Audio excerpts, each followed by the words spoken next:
Our guest tonight is Satish Kumar, who is the program director of the Schumacher College, one of the premier colleges for sustainability.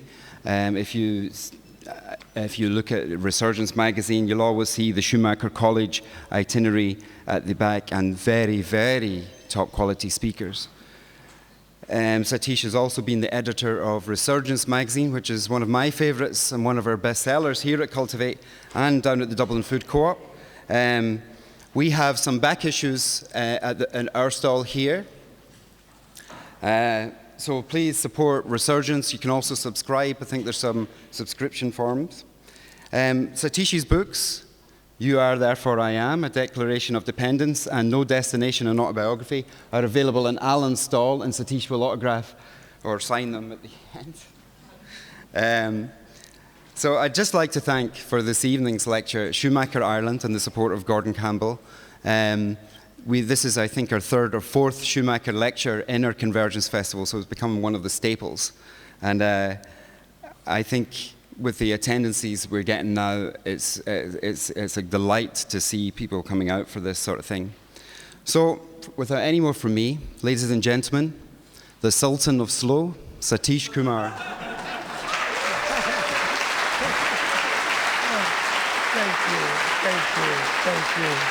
Thank you.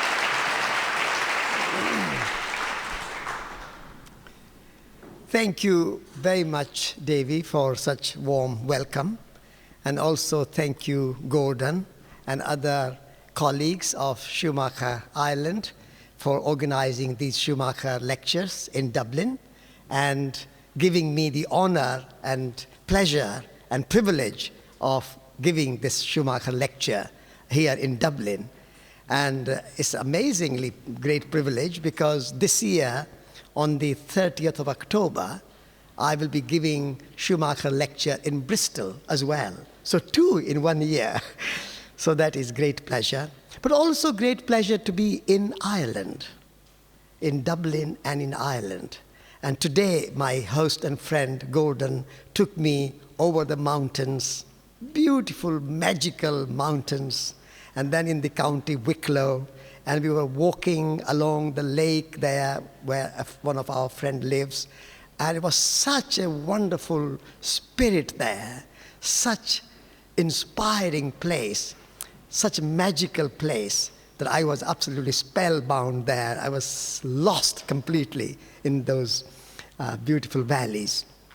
So Ireland is a magical country, and you have such a great tradition of imagination, of poetry, of culture, of spirituality. And therefore, it is truly a great pleasure and honor to be in Ireland and such a good turnout to be speaking to you this evening. Whatever I'm going to say is nothing new. Whatever I have to say is only a reminder. We all know what is right, what is true, what is beautiful, what is good. It's in us.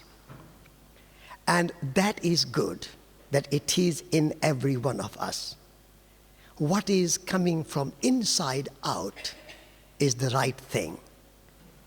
Like an acorn, where does the oak tree come from? Not from outside, but from inside the acorn. How a great forester or a gardener, a tree planter you may be, you cannot teach an acorn how to be an oak tree. The acorn knows how to be an oak tree. It knows. In the same way, you cannot teach a child wisdom, consciousness, values of truth and beauty and unity and generosity and enlightenment, nirvana. You cannot teach child. Child already knows. Child is not an empty basket to fill in the information and the knowledge from outside. So, be your own light is the teachings of the Buddha. You are your own key to your enlightenment. No one else holds the key to your enlightenment, to your happiness, to your fulfillment, to my fulfillment, to our fulfillment. We have our own key. We are the door of our own heaven.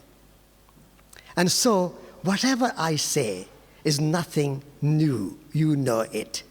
It's not coming from outside.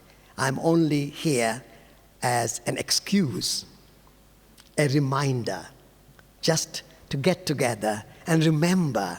Sometimes the memories get lost. So remembering who we are and what is our place in this world. And that memory can only happen, you can only remember when you reflect. You can only remember when you can meditate, when you can contemplate, you can be still, you can be silent, you can be slow. This is why the title of this evening's talk, Slow Down to Go Further. When we were planning to come to Dublin, we thought, how do we travel to Dublin? There is a very nearby an airport in Bristol. We live in Devon, my wife June and I. And so you can fly in 40 minutes or an hour from Bristol to Dublin. But June and I said, no, we will go slowly. We will take a train. You have to change in Bristol. You have to change in Crewe. You have to come to Holyhead. Take a boat. That will be a real journey. Arrival is not the real purpose. It's the journey itself which has meaning. It's the process of reaching there. It's the path which we have to appreciate. When you don't appreciate the path, when you don't appreciate the process, you don't appreciate the journey, then you are not a pilgrim. Pilgrim does not want to get there. Pilgrimage is the moment you start to think about the pilgrimage. Pilgrimage is the moment you start to take your first step and slow down. And so, in our lives, we need to remember who we are. And in order to remember, we have to go slowly. Our memories are trampled by our busy lives. We think that, oh, we have only 24 hours in a day. I wish I had 48 hours in a day.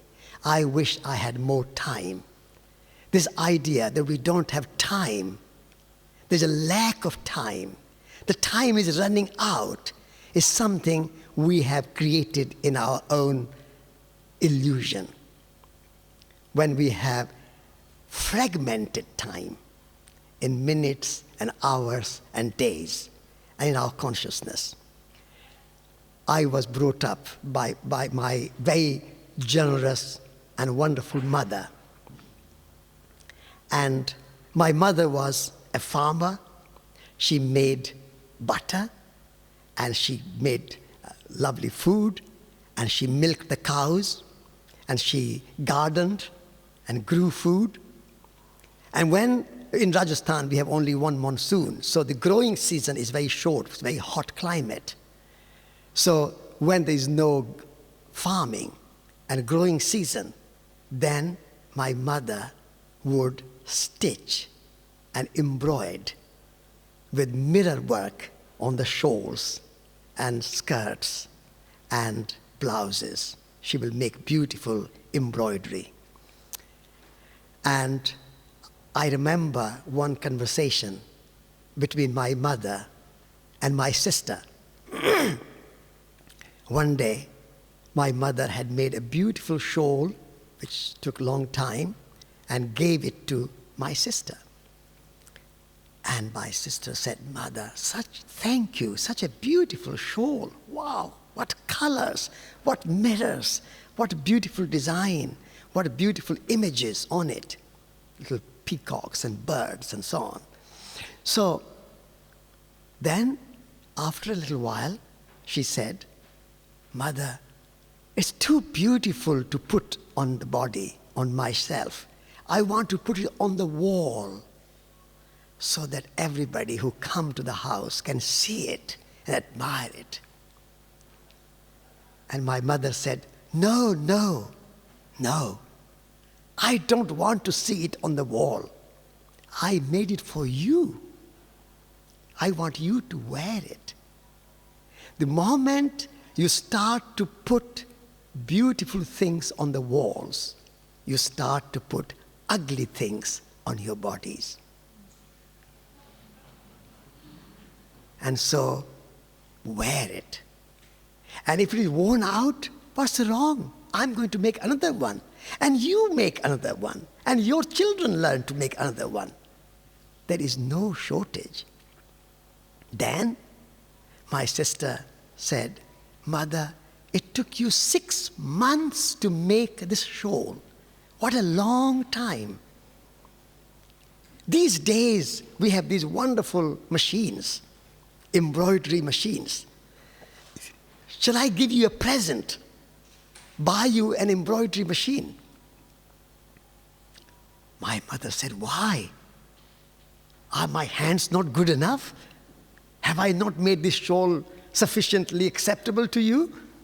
"No, no, Mother, it's beautiful. Your hands are wonderful. But it took you so long to make, so much time. The embroidery machine will make it much quicker, much faster. You can make many more shawls." And my mother said, "Why? It will save time. But is there a shortage of time? When God made time, He made plenty of it. There is no shortage of time. Time is always coming." Now, this was something which we have forgotten. We think we haven't got. We do very little of real goodness. We do very little of beautiful art or craft or service. We are quite often spending hours and hours in front of computer on the keyboard, hours and hours watching television, hours and hours shifting papers, filling forms, papers, files. We do very little of real beauty, real creativity, real imaginative art and craft and growing and cooking and gardening. These are all crafts, but we do very little because we don't have time. A friend of mine, Prue Leith in England, she's from South Africa, but she lives in England. She's a restaurateur and writer and novelist, and she has a great movement in England to introduce cooking and good food in schools. And she was telling me that nowadays the modern states, modern housing estates in England are being built without a kitchen and without a dining table. People don't have time to cook. They don't have time to entertain their friends and family. They live in single persons apartments. They are designing, architects are designing homes, apartments, flats without a kitchen and without a dining table. Can you imagine? Can you imagine where we are going? Whereas when I started the small school in Heartland, in North Devon, we said, how this small school is going to be different from any other school in England. One difference we will want to make is kitchen will be a classroom. Kitchen will be the center of the school. And when children and teachers together cooking the lunch, not cooking like a food technology, but cooking for real, for eating, to have celebration of lunch together. Parents, teachers, children, guests, friends, together, sitting around the dining table. Dinner or lunch prepared by the children and teachers that morning. And that morning's lesson is cooking. For those children who are cooking, that is the lesson. They are not missing their lesson of physics or mathematics or French or English or whatever. Those who are not cooking are missing the lesson of cooking. And so for the last 21 years in the small school in Heartland, every day during the term time, when the children are studying, the meals are prepared by the children and teachers together, and they lay the table, they say the prayer, they say the grace, they do the washing up together, and they feel this is a community. When you have no time to bake bread, you have no time to live. And in the small school, we bake bread every day. In a Christian country like Ireland or England, how sad it is that the bread, which was considered to be the body of Jesus Christ, the most sacred object ever imagined, and it is the most sacred object, the bread. When Jesus said, "This is my body in this bread," to symbolize the spirituality of bread, and a way of communion of bread, sacramental. And now we are in England. I don't know what bread you make in Ireland, maybe still good bread, but in England, very difficult to get good bread. You get mother's pride, which is neither mother nor pride. So how you slow down, and how you appreciate every moment of living in the here and now in front of you. Not when you are now doing something, I want to do it quickly so I can get to the next task. Forget the next task. Forget the other task. What is the task in our hands of cooking, of gardening, of writing a letter to a friend, writing a letter to your beloved, to your child, to your mother? We don't have time to write a letter. Having that time to go out and sit under a tree. My mother used to say that why did Buddha receive his enlightenment? Because he was sitting under a tree. Nowadays, we don't get enlightenment because we don't have time to sit under a tree. As simple as that.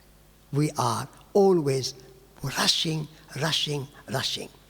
So, spirituality, imagination, poetry, art, culture, friendship, family, living, being requires slowness, requires time.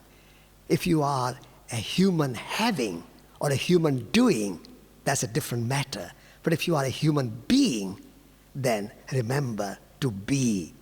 And to be in the moment, which is so beautiful, such a great gift from the universe. And we are part of that wonderful process of the universe unfolding, evolving, transforming, changing, unfolding like a flower unfolding. We are living in that moment, that very small second, the small moment, which is just now. And if we don't appreciate this, and we are always worried about the next moment, then we have lost the game. And so, how do we live is not in somebody else's hand. It is very easy, and I am doing to some extent, many of us are doing, to criticize others. Say, government is at fault. The big corporations are at fault. The capitalism is at fault. Yes, it is true. They are all at fault. But they will not be there unless they had our participation and our support. If we were not participating in this system of rush, speed, yesterday, everything should have been done yesterday, and tomorrow what is happening tomorrow, but we are forgetting today. If we are in that mood, then we are vulnerable. And we are ready object for the capitalism, for the governments, for the corporations, for the Monsantos of this world, GM food and fast food, all those to come and grab us because we want something convenient, quick, easy, so that we can get out of this, what we are doing. We don't want to take time to do something. So we are ready. We have opened ourselves to be exploited, to be grabbed and controlled by those who can capture on our fear, who can capture on our desire, on our greed, on our momentary seeking this convenience. How can we do something conveniently? But if we were taking time and enjoying the process of making, and we are, very few of us nowadays are makers, we are consumers. And we can blame the consumer industry, of course, and they are using our sort of weak and soft and sort of vulnerable points of our lives. They are using it, and we are mostly becoming, in our modern society in general, I'm sure many of you are here, artists and growers and gardeners and creative people, but in society in general, we are in such a situation where we are consumers and consume. Then, of course, those big industry and big corporations and big governments who can make big money and profit will use us and make us more consumers of not only clothes and food and entertainment, but even consumers of art and culture and so on. And so, if we want to make a big transformation in our world, if we want to change the world, and it's a big task to change from this consumerist culture or consumerist society to a society of creativity, a society of imagination, society of human beings who are living in harmony with themselves and with their fellow human beings and with the natural world. That's a big, big task in front of us. And if we want to do that, the first step is to take care of who we are and where we are and what we are, and value our own being, value and respect, rather than, I don't want to be who I am. I want to be a successful person. I want to be higher up in the hierarchy. I want to be more this or more that, rich or powerful or famous or something, somebody else. When we are who we are and accept and respect to be truly ourselves, then we have made a big dent in the consumer culture by accepting that one change of consciousness. I don't want to fit in the image of the world. I don't want to fit in the economic sort of machinery of the world. I don't want to be, because society wants lawyers and accountants and engineers and road builders and this or that and the other. Economy needs me. The moment we become subservient to economy, we are in the fast culture. The moment economy is subservient to human needs, and when human needs are fulfilled, that's the end of economy. And when human needs are needed, economy is needed by human needs, then you use the economy. That was Schumacher's book, Small is Beautiful, which he subtitled Economics as if People Matter. At the moment, people are because economics matter. Economics rules the people. Schumacher's idea was that economics should serve the need of the people. So we are the key to this revolution of consciousness. And we are key to this ecological revolution, which we are all engaged in, Schumacher lectures and Schumacher College and so on. But this is the first step. The second step is to see that this change, this transformation, is not just a self-serving, looking into your navel gazing, that I want to just be myself and grow my own food and bake my own bread and live on a little patch of permaculture land and go to a Findhorn type of some New Age center and meditate and do yoga. I'm happy. That will be a wrong way to look at this holistic picture. The next step is that this kind of transformation is not a singular, self-centered, self-seeking process. It is a community, a collective, participatory process in which we are all together engaged. Our neighbors, our friends, our country, our society, our cities, our neighborhoods, our villages, our workplace, wherever we are, our families, wherever we are together. Not just one person journey, but we are together. And there you have to reduce your ego a bit. Me, I, my ideas, my life, my development, my satisfaction, my happiness, always I and my. We have to move from I to we and from me to us so that we are together in this transformation. So I would call it that social consciousness, that social process and participation where we work together and create this awareness and this movement. And therefore, I'm so delighted to be part of this convergence, this 11 days of collective sort of uplifting of ideas and spirits that we are all working together. So we need to work together rather than retreat into a self-development and self-improvement process of individualistic pursuit. And then, of course, that is also still within human sphere. We need to move a little bit out.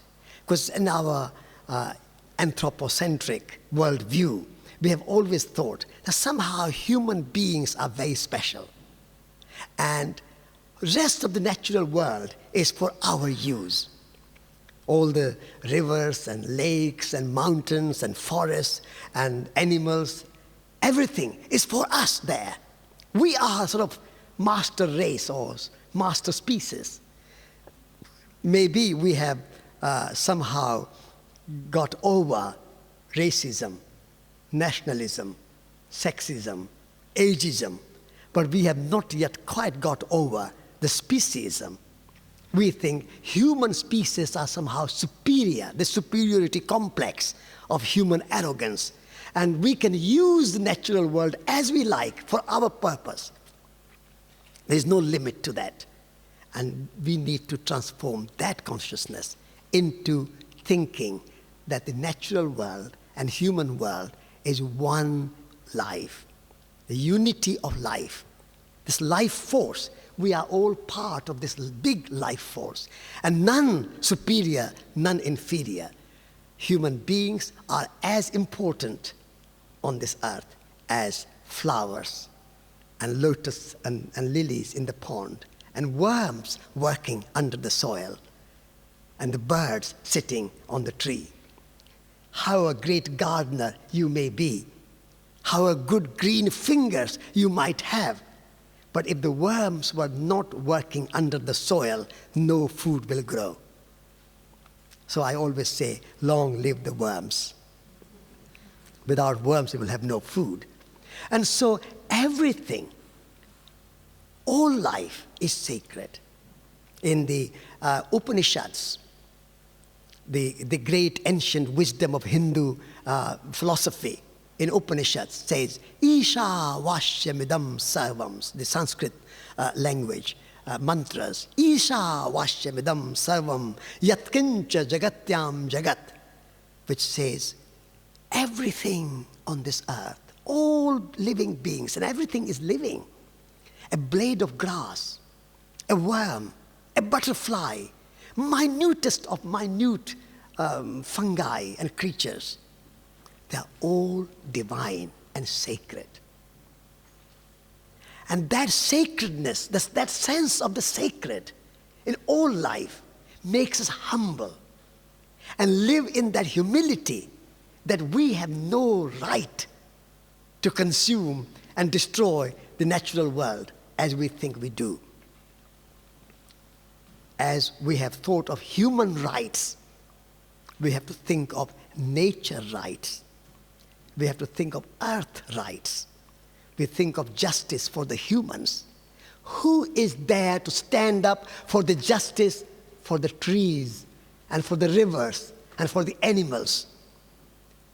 In the factory farms, how the chickens are kept. Who is going to stand up in the court and defend the right of the birds to be free flying and free range?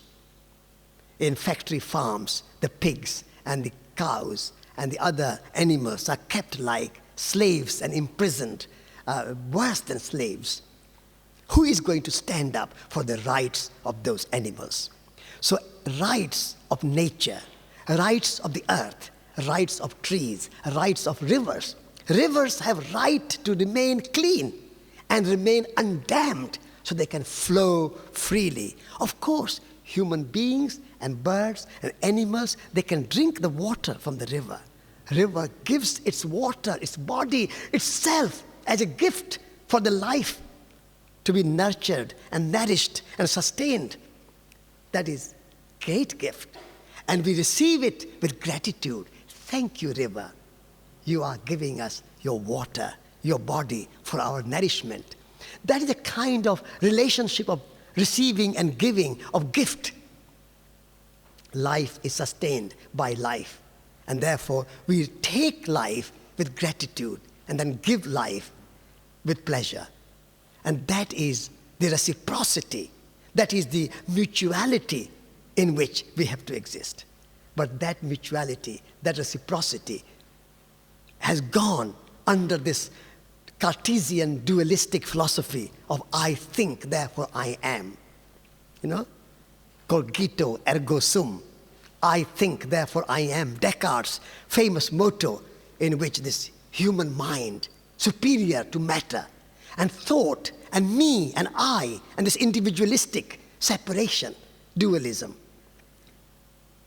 This is why I played on Descartes' line and called my book, not I think, therefore I am, but you are, therefore I am. We live and exist and flourish and survive in relationship with each other. If you take my mother and my father and my friends and my teachers and the food and the land which has given me the food, everything away, what will be left of me? Nothing.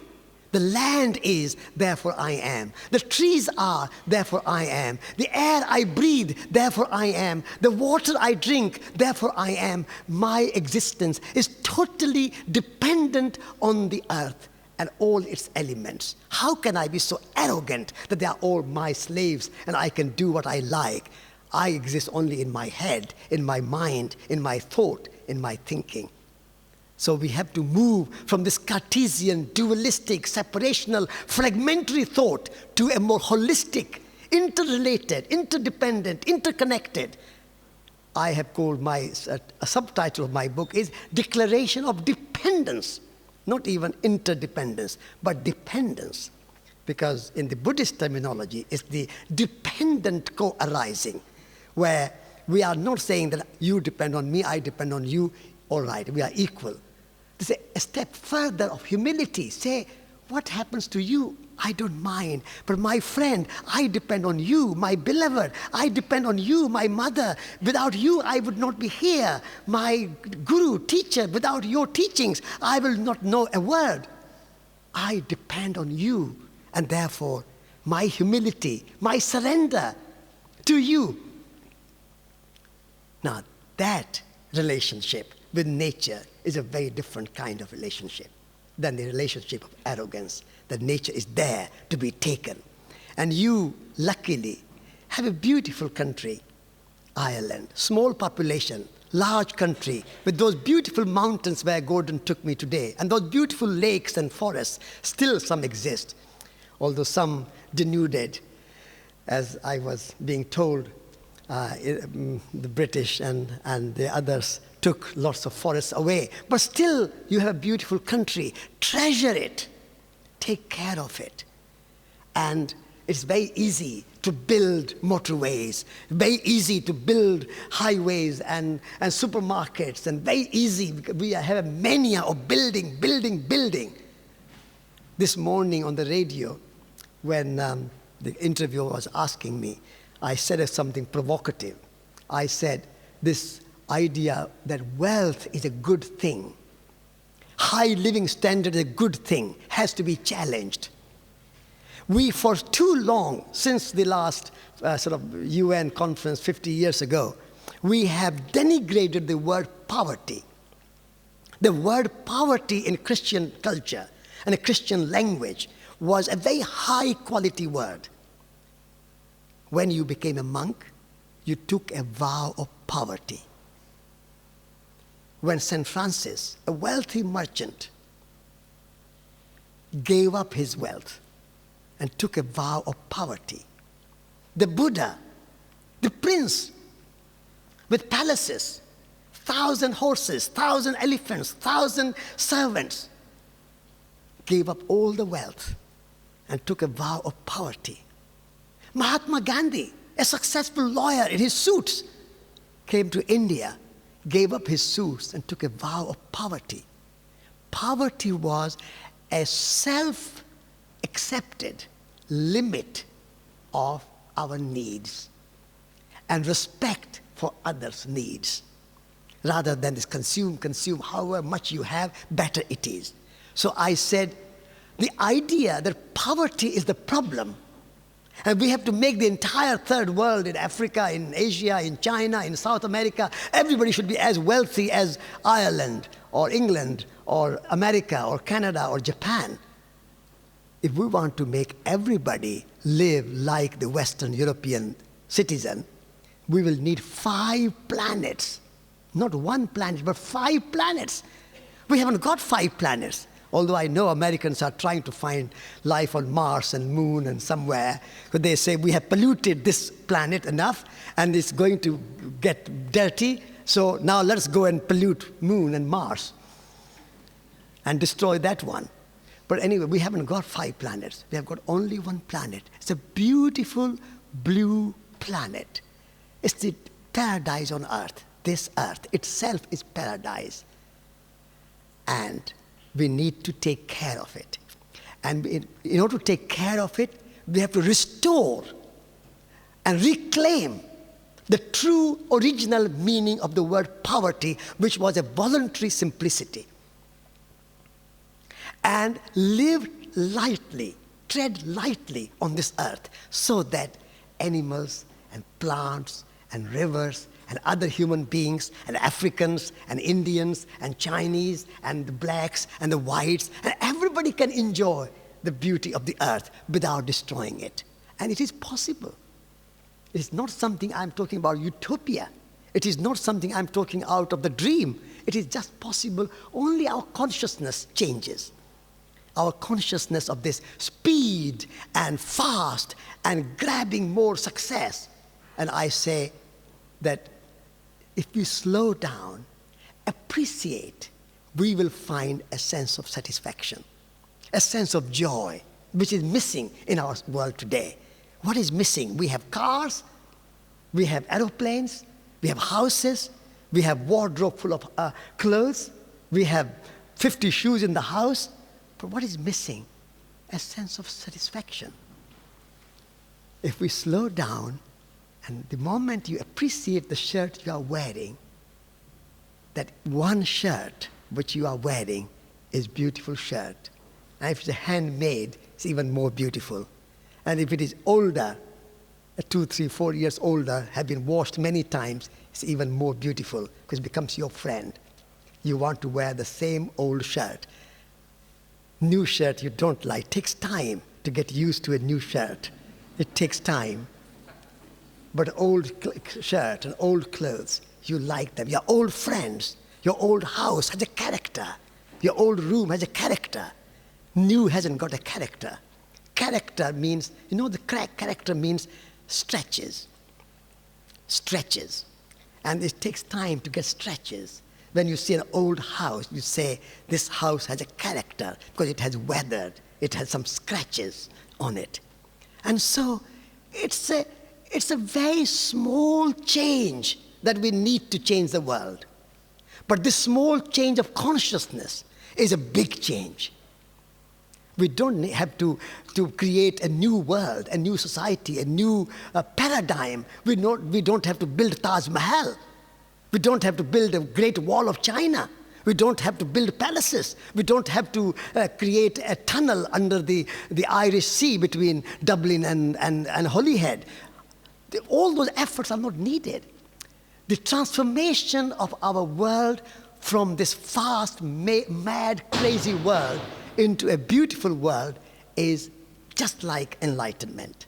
It's a very simple, very quick, does not need any effort. You don't have to be frantic, you don't have to work hard. It does not need any effort if we can just change the consciousness, our mindset, our way of looking at the world, our way of looking at the world as if it is mine and I want to grab it. I want to have it more of it. Instead of, it's ours. Let's enjoy it. Let's celebrate it. Let's share it. Let's protect it. Let's take care of it. The moment you change from that old paradigm consciousness to new paradigm consciousness, you are there. So slowness, you will get everything what you want in a better way. When I was 26 and I was sitting in a cafe and reading newspaper. In the paper, I read Bertrand Russell, at the age 90, was put in jail, arrested and put in jail. 90 years old, philosopher, Nobel Prize winning mathematician. I said to my friend, look, here's a man of 90 going to jail for peace in the world. What am I doing? What are you doing? 26, 27-year-old, we are old. This old man of 90 is young. And then and there, we decided that to join the peace movement and the ban the bomb movement, let's go to Moscow. Let's go to Paris, London, and Washington, D.C., the 4 nuclear capitals. But let's go slowly. Let's go walking. Now, for 2.5 years, my friend Manon and I walked. We walked. It took 10 months to get to Moscow. But if I had gone in 10 hours by aeroplane, I would have seen nothing, done nothing, have found nothing, experienced nothing. But when I walked from village to village, to valley, through Muslim societies, through Christian societies, through communist societies, through capitalist societies, through rich, through poor, being hungry, being cold, being in the rain, being in the snow, that is character, scratches. The weathered, my body was weathered, my soul was weathered, my heart and consciousness and spirit was weathered. I got to Moscow, to Paris, to London. Even Bertrand Russell helped me and my friend to get 2 tickets in Queen Mary to sail across the Atlantic and go to New York so that we could go to Washington, D.C. And we got to the Washington, D.C. We went around the world without 1 cent. So what is euro these days now? 1 cent, euro? 1 cent, without spending 1 cent. And we seen the world, and met Bertrand Russell, and met Martin Luther King, and visited White House, and visited 10 Downing Street. If we had lots of money and flying in the aeroplane, nobody would ask you who you are. But when we were walking, newspapers were asking, why are you walking? They were writing stories about us. So slowness, you can find a bigger satisfaction. We have forgotten walking.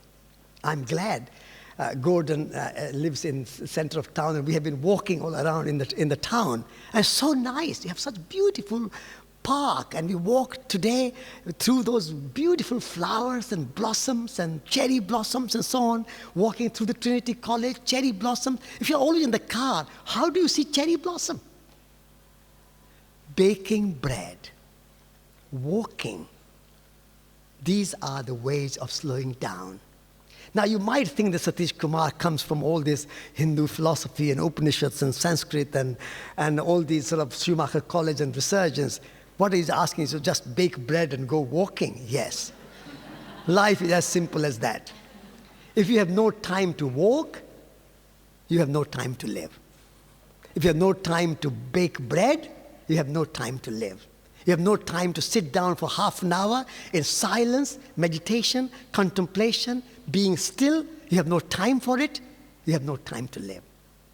So all this advertising, all this media, all this frantic that we are told that you have no time. Time is money.